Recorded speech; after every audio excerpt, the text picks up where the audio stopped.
Everyone, I hope इस वक्त आप लोगों की तैयारी बहुत अच्छी चल रही हो। कुछ स्टूडेंट्स ने मेरे से रिक्वेस्ट करा कि सर आप इस बार के जो आरटीपी और एमटीपी आए हैं उसका भी एक बार वीडियो रिकॉर्ड कर दीजिए, जो ऑलरेडी हमारी बुक्स में दिया हुआ है, क्लासेस में कराया गया है, बट फिर भी स्टूडेंट की रिक्वेस्ट पे I am just doing it again.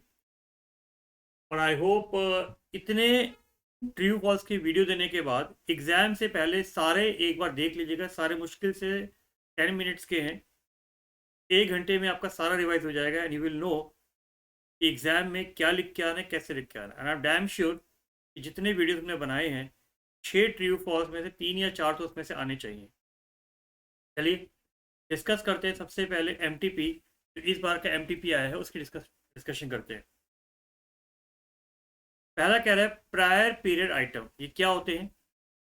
Prior period item वो गलतियां होती हैं जो पिछले सालों की होती हैं लेकिन आपको पता इस साल लगी। जैसे मान लिया आपने क्लोजिंग स्टॉक पिछले साल ओवर वैल्यू कर दिया या अंडर वैल्यू कर दिया, need not be separately disclose. अगर हम उसको सेपरेटली डिस्क्लोज नहीं करेंगे तो उसका इम्पैक्ट पता नहीं चलेगा। इसीलिए वैसे ये अकाउंटिंग स्टैंडर्ड 5 में लिखा हुआ है, प्रायर पे item need to be separate disclose in the current statement profit loss account. You can take example, for example in the year 2022-23 overvaluation of closing stock in the year 21-22 was discovered and therefore the impact was separately disclosed. Second कह रहा है capital plus long term liability. आपको पता होगा balance sheet में दो side होती है, asset side, liability side. Asset side में दो चीजें होती हैं, फिक्स एसेट और करंट एसेट। और लाइबिलिटी साइड में तीन चीजें होती हैं, कैपिटल, लॉन्ग टर्म लाइबिलिटी और करंट लाइबिलिटी। तो अगर आप ध्यान से देखें, इसमें capital plus long term liability equal to दे रखा है fix asset plus current asset minus current liability plus cash. तो कैश तो ऑलरेडी करंट एसेट में आ गया होगा, इसका मतलब ये इक्वेशन फॉल्स है। करेक्ट इक्वेशन क्या बनेगी? Capital plus long term liability equal to fix asset plus current asset minus current liability. Sale value of by product is credited to manufacturing account and not to trading account. Statement is false. Discount at the time of retirement of bill. जब हम bill की payment पहले कर देते हैं उसे कहते हैं रिटायरमेंट। तो आप यहाँ पर एक एंट्री भी पास कर सकते हैं। For example, mister A draws a bill on B for 10,000.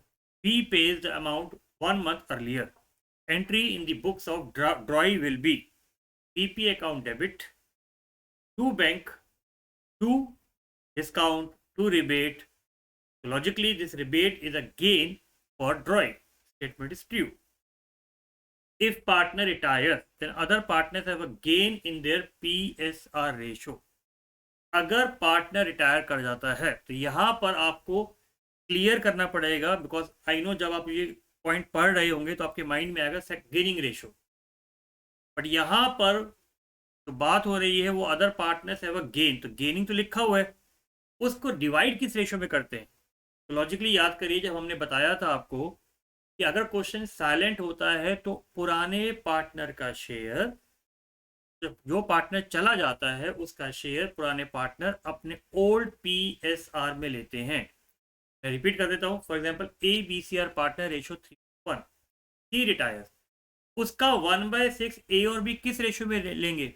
PSR ratio में लेंगे। उसकी बात कर रहे हैं आप, ध्यान रखिएगा, उसकी बात कर रहे हैं। Statement is true. I hope clear है। यहाँ पर अगर किसी के माइंड में गेनिंग रेशियो है तो गेनिंग रेशियो तो बाद में निकलता है। वो ये कह रहा है कि जो पार्टनर रिटायर हो रहा है उसका शेयर किस रेशियो में आता है। 6 वाला हमारी बुक्स में भी दे रखा है, net income in case of person practicing vocation. Vocation का मतलब होता है कि उसका बिजनेस नहीं है, सर्विस सेक्टर में है, और सर्विस सेक्टर में बनता है income and expenditure account. Statement is false. I hope ये क्लैरिटी होगी। 4 नंबर की थ्योरी देख लीजिए, पहले भी हमने करा हुआ है, लिमिटेशंस ऑफ फाइनेंशियल स्टेटमेंट। सबसे पहली चीज, फाइनेंशियल स्टेटमेंट के अंदर जो एसेट होते हैं वो हिस्टोरिकल कॉस्ट में दिखाते हैं। फाइनेंशियल स्टेटमेंट के अंदर हम क्वालिटेटिव कैरेक्टरिस्टिक्स को नहीं लेते। फाइनेंशियल स्टेटमेंट के अंदर हम इन्फ्लेशन का इम्पैक्ट नहीं लेते। फाइनेंशियल स्टेटमेंट के अंदर कहीं ना कहीं सब्जेक्टिविटी होती है, जैसे provision for bad and doubtful debts की वजह से। फाइनेंशियल स्टेटमेंट में कंपैरिजन मुश्किल होता है। अगर कोई कंपनी स्टेट लाइन मेथड लगा रही है और हम WDV लगा रहे हैं तो कंपैरिजन पॉसिबल नहीं होता। ये कुछ लिमिटेशंस हैं फाइनेंशियल स्टेटमेंट्स की। अगर ये क्वेश्चन आए, पहले फाइनेंशियल स्टेटमेंट्स को एक्सप्लेन करिए, फिर लिखे the limitations have been explain below, और सबका एक एक एग्जाम्पल जरूर लिख के आइए।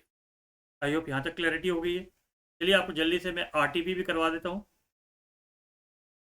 ये आरटीपी आया था जी एग्जाम्स के लिए, रिवीजन टेस्ट पेपर का भी आपके लिए मैं ट्रू फॉल्स की चर्चा कर लेता हूँ और थ्योरी की। Financial statement must disclose all the relevant, all all का मतलब है सब कुछ, और सब कुछ का मतलब होता है full disclosure principle. The statement is true. अगर वो कहता सिग्निफिकेंट इंपॉर्टेंट आइटम तो वो मेटेरियलिटी होता। Debit note issued are use to prepare, बेटा डेबिट नोट होता है परचेज रिटर्न के लिए, और क्रेडिट नोट होता है सेल्स रिटर्न के लिए। ये सारी चर्चा जो मैंने आपको पार्ट 1 का वीडियो दिया था उसमें कराया हुआ है। Bank reconciliation statement is not prepared to arrive at the bank balance, it is rather prepared to reconcile the cash in bank balance. If closing stock appears in the trial balance, अगर closing stock trial balance में आता है तो closing stock की entry सिर्फ balance sheet में आती है, ट्रेडिंग में नहीं आती। Statement is true. Depreciation is a non-cash expense because entry is depreciation account debit to asset. इसमें कैश की एंट्री नहीं आती है, therefore it does not result in any cash outflow. Discount at the time of retirement of a bill, हमने अभी MTP में भी किया है। Statement is true. In case a due date of bill falls after the closing of the accounts, interest from date of such due date is known as rent interest. बिल्कुल, ये हमने करा हुआ है, इसको नेगेटिव इंटरेस्ट भी कहते हैं। मान लीजिए मैंने अकाउंट करंट बनाना है मुझे 30 अप्रैल तक का, और मेरी ड्यू डेट है 5 मई की। 1 मई से 5 मई तक का जो इंटरेस्ट होगा वो रेंट इंटरेस्ट की फॉर्म में कहा जाता है। A withdrawal of cash from the business by the proprietor should be charged to P&L. A withdrawal of a cash from business by proprietor is drawing account debit to cash. It is deducted from capital account and not an expense. Partners can share profit and losses in the capital ratio when there is no agreement. No.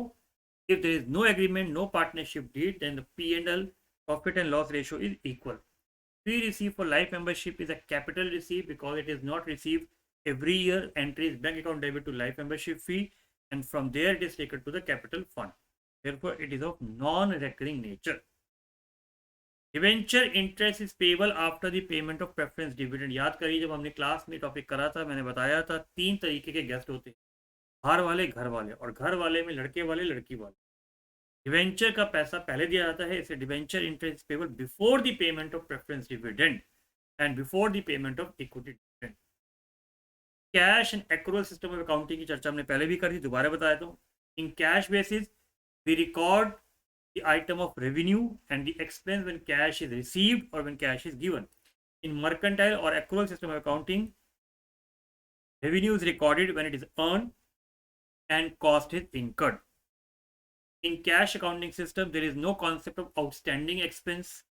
There is no concept of earned income. There is no concept of accrued income. Mercantile system of accounting, there is a concept. Define revenue receipt. Revenue receipts are those receipts which are generally recurring in nature, which are recorded in trading and P&L account of the business. For example, sales. So I hope ये आपको clarity आ चुकी है। तो I hope अब आप अच्छी तरह मेहनत कर सकते हैं इसके लिए। All the best, take care, bye bye.